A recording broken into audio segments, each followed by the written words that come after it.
Mga magbalantay sa kardiro nga nagtukaw sa kagabion aron sa pagatiman sa ilang hayop. Sa dihang mitungha ang usa ka anghel sa Ginoo ug nadanagan sila sa himaya sa Dios.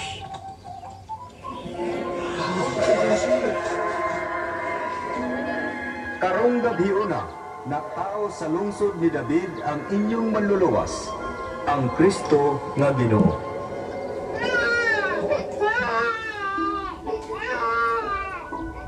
Minani ang mga magbalantay sa karniro aron tan-awon ang natawo nga bata sa pasungan.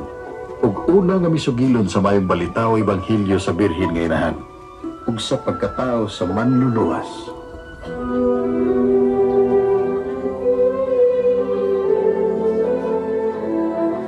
Ilabay ang usa ka semana mao nagura sa pagtuli sa bata. Hinganlan si Jesus ug gidala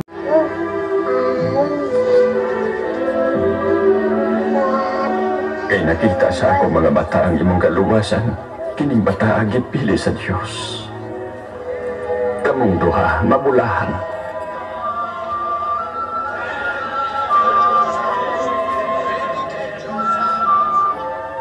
Human nila matuman ang tanan nilang katungdanan, suma sa balaod ni Moises. Mibiya sila sa Jerusalem ug mibalik sa Nazaret. Kung sa ikatulog ka adlaw, nakit-an siya sa templo nga naglingkod uban sa mga magtutudlo. Din sa kinibataan nga nangutana sa imo ni Ana, taga Nazaret. Rato mo. Sultihi kami kung asa kami paingon. Ang adunay duha. Kasapot. Ihatag ang usa. Ngadto sawa. Ang adunay pagkaon Madugmok sa batugbisan kani ang imong mga tiim. Ang kasulatan nag-ingon, ayaw tintala ang Ginoo nga imong Diyos.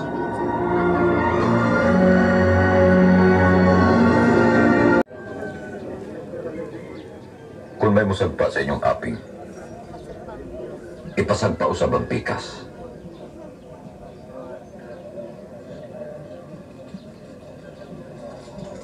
Ug maong parisiyo midapit kang Hesus sa pagpangaon. Og si Hesus miadto siyang balay ug nakigsaw kaniya. Kabatin mo nga bata. Sige lakaw. Lakaw! Naadatagin na sila sa minal nito. nagkunsa na sa dinhi. Ambot.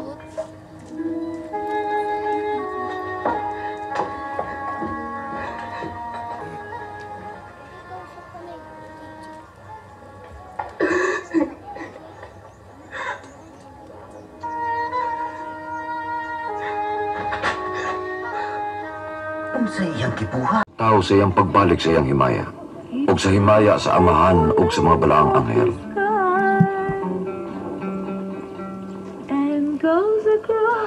Timan ikri. Adunay pipila dinhi nga dili mamatay hangtod nga makita nilang gingharian sa Dios.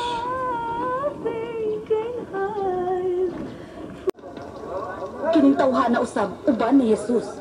Wa man gani ko makaila kaniya. Nakita ko sila nga nagkuyog. Di malaglag kung dili magbaton hinoon o kinabuhing walay katapusan. Okay, so ang Ginoo nato niari sa kalibutan tungod kay gipangga ta niya, gihigugma ta niya. Kinsa may ang pangga, kitang tanang tao, wala siya gipili.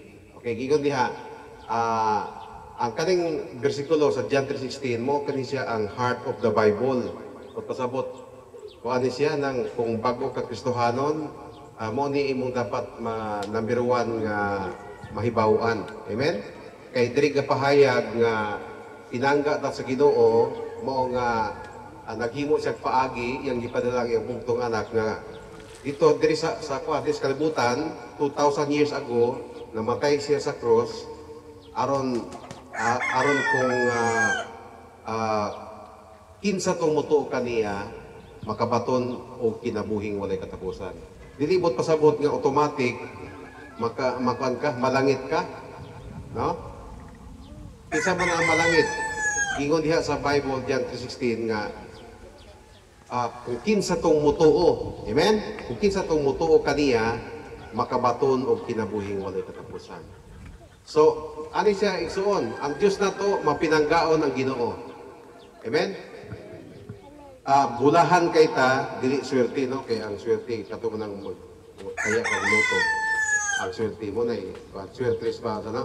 Mo na swerte. Pero dili sa Ginoo, bulahan. Amen? Ignay mo kauban, bulahan ka. Pareha ni Mama Mary, di ba? Ningon kigingnan si Mama Mary nga bulahan siya kay sa kadaghang babae sa kalibutan, gigamit siya sa Dios nga maoy muanak sa atong Ginoo. Amen? Mutuo sa atong Ginoo. Tungod kay ang Dios nato mapinanggaon siya ang iyang ihangad sa mga tawo nga magkuan siya mutuo sa iyang gibuhat dito sa cross. Amen? Pero unsa may gibuhat sa mga tawo igsoon? Dili tanan nituo sa Ginoo.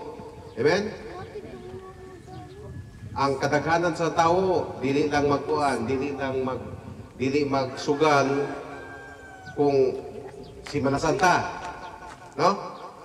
Mga bata dili magkiat kung Semana Santa, binasanto kay basid magtunok og lansang. Pero sa ubang mga adlaw kiat, no? Sa ubang mga adlaw, bisyo diri, bisyo dito, wala simpa-simpa gani, no? Muna ang tao. So muna nga ang Ginoo niari ko sa kalibutan para mamatay siya sa krus, niya iyang ginabuhat kung kinsa tong mutuo kaniya makabaton kinabuhing wala katapusan. Kaya dili man basta-basta malangit ang tao sa maayong buhat. Gigon man sa Episo nga kita wala tan naluwas sa pagkamaayong tao sa binuhatan, kundi iluwas kita pinaagi sa grasya sa Dios. Grasya sa Dios pinaagi sa pagtuo. Amen? So, unsa may buhaton sa tao? Tungod kay kuno ng tao. Ngano ang tao nga kinahanglan og Ginoo? Ngano man kinahanglan Ginoo sa Kristo?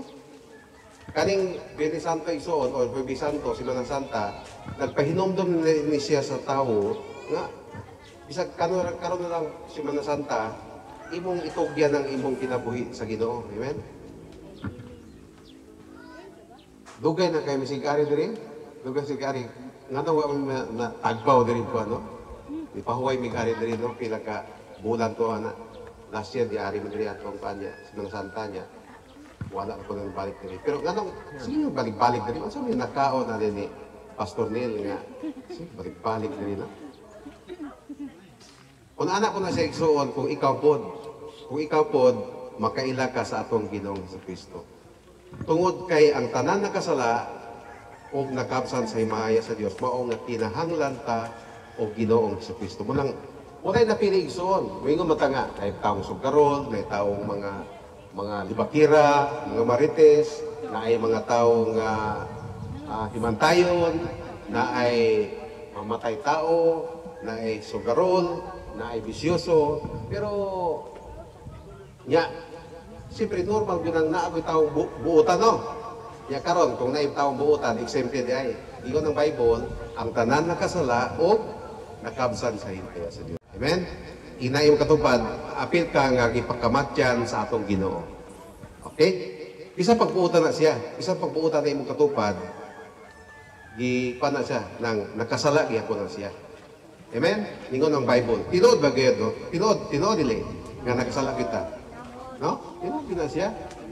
Oh. Ikaduha, nga no ta kinahanglan ng Ginoo tungod kay may bayad ang sala. Amen?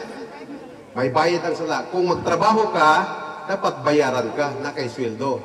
O magkasala pod ka, na ako'y bayad. Amen? Kung sa may bayad sa sala, kuan ba? Sweldo ba? Sweldo? Dili, sweldo. Kuan, itambok ka sa impyerno. Or magkalisod ka. O, dili sabtang buhi pa ka, pag nakasala ka, di ba, magkalisod ka. O, palitan, nagbisyo ka, naghitid ka, droga, sakpan kang pulis. Siyempre, alaga namang, sa iloon ka sa pulis. Pag masakpan kang pulis, pisodyo ka. No? Wala kay kanyod, wala kay lingkawas. Isa pag mga ikagpasaylo sa Ginoo, pero ipriso ka. Ang Ginoo nito, pasiloon ka niya, Lord, sorry kay Lord, nagdruga ko, Lord. Pero nakita mo ka sa pulis, ipriso ka. No? Ang bayad sa sala, kamatayon. So, usay bot pa sa kamatayon, meaning ang tao, kinantanan tao di ay, kay nakasala man ta, maimpirno tang tanan. No? Maimpirno tang tanan. Kay nakasala man ta. So muna siya igsuon nga pinahanglan giyon nga nagingon sa Roma 6:23 ang kay ang bayad sa sala mao kamatayon apan ang gasa sa Dios mao kinabuhing walay katapusan. Pagkanindot mo na siya igsuon nga kaning mga or it is appointed to men once to die, after that is judgment. Sa makausa kita mamatay gayon. Pagkahuman niya na paghahukman ta.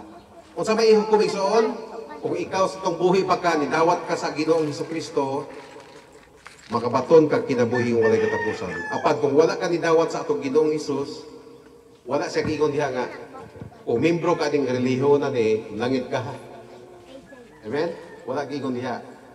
Ang gigon sa Bible, sa unang Juan 5:11-12, kung aduna kay Kristo Jesus sa imong kinabuhi, makabaton kag kinabuhi ng walay katapusan. Ang pag-ingon dito po, kung wala po ka nituo sa atong Ginoong Hesus, kung may Kristo ka, kung may anak ka sa Diyos, kung wala ka nituo sa anak sa Diyos, ikaw sa walay kinabuhing walay katapusan. Bukasabot, ato sa impyerno. Nya, asa man ang desisyon na igsoon. Desisyon ta kung gusto kang malangit ka, desisyon na ka, karong buhi pa ka. Amen? For it is appointed to men once to die, and after that is judgment. Muna ang Diyos na to, gipangga ta sa Ginoo. Kay dili niya gusto nga ang tao maalaot, makaadto sa impyerno. Gusto ko niya nga makaadto ta maluwas tang tanan. Pero gitagaan tag freedom, gitagaan tag kagawasan sa Dios, kung mutuo ba kaniya o dili. Wala kaniya pugsa. Wala kaniya pugsa. Kung simba na, wala ka pitkis Ginoo. Asa magkapadong? Simba ka dapat. Pitkan ka sa Ginoo ba? Wala, tagaatan niya kagawasan. Amen? Diba, pag Domingo, Domingo, na hindi manimba dirig, pitkan na sa Ginoo. Nabay, pandiha, bulan din kas langit niya. Wala, pero, wala na takapinangga sa Ginoo. Pero, ang tao nga, kusang loob, nga nagsimba sa Ginoo, ito kaniya, hatagan niya kinabuhing walay. Amen? Sige, mag-ampo ko, niya, dawata ang Ginoo. No? Dawata ang Ginoo sa imong kinabuhi. Pinasing-kasing. Kung sabat ka sa pag-ampo, amen. Ginoong Diyos, kusga kay para kanyon. Seryoso. Ginoong Diyos, daghang salamat nga ikaw nahigugma kanako. Pasaylo ako, Ginoo, sa akong mga kasalanan. Salamat o Diyos sa imong pagpasaylo kanako. Ginoong Hesus, ikaw akong gidawat nga Ginoo og manluluwas sa akong kinabuhi. Sukad karon, ikaw na ang magkontrolar sa akong kinabuhi. Ikaw ang akong Diyos og manluluwas sa akong kinabuhi. Kini akong giampo, pinaagi ni Kristo Jesus. Amen. Pray na lang ang benignit pastor kay para ma-serve na. Pagkadawat ko sa Ginoo, na tayo di binignit. Mayo kayo din sa mag-ampo tas binignit.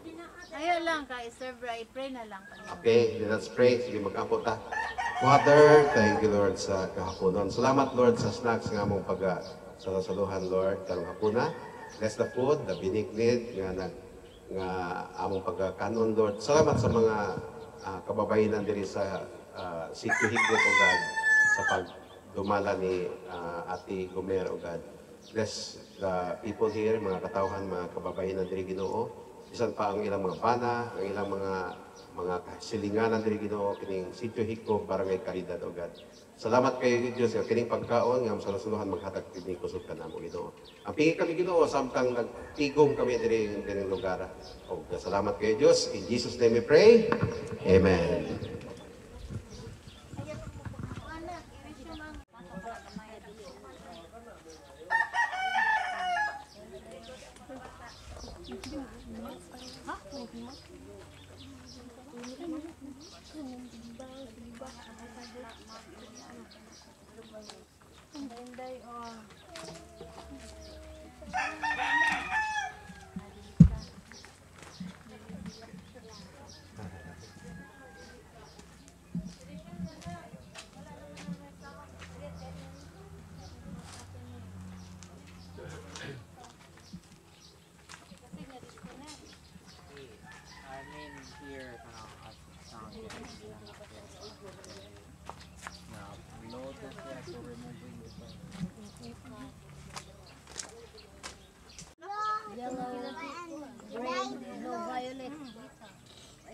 Blue lagi nag-violet ba?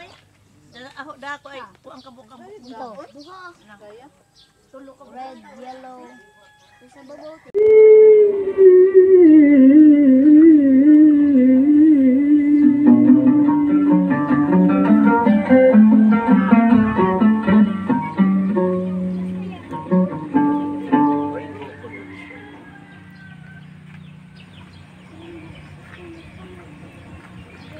Unya gida ni Jesus si Juan ug si Santiago ug si Pedro ug mitunga sa bungtod aron magampo.